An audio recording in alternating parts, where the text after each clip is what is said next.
I'm gonna work backwards and show you my Poolmiser, but first I wanna show you the water intake and then the pop-up here in the yard where when the water overflows, this pushes this up, water drains off into the yard, and then when the water stops, closes, no critters can get in there. It's perfect. But here's the Poolmiser and how it works. There's actually a pipe leading to the Poolmiser going all the way back to the water intake and the water drainage.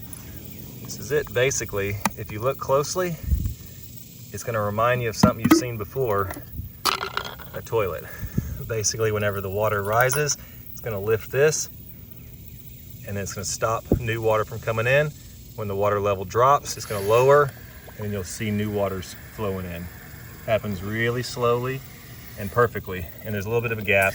You can cut this pipe however you want, but there's about a 1-inch gap to where it's not always trying to add or subtract. There's about a 1-inch give. But when it does get too low, I'm gonna go down with it. It's gonna give more water, and that water is then going into the pool.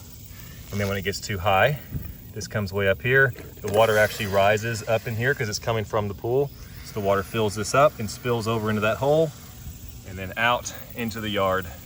And that's as simple as it, but it's basically just a toilet flange and it works beautifully.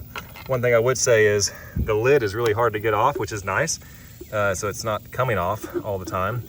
You can line the holes up and you can actually secure it with screws if you want. I don't need to do that.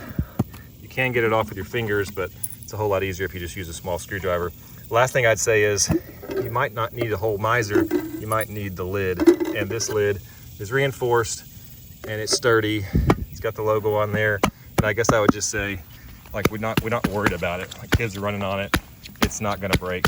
So yeah, that's the Poolmiser. That's the replaceable lid. Works like a charm.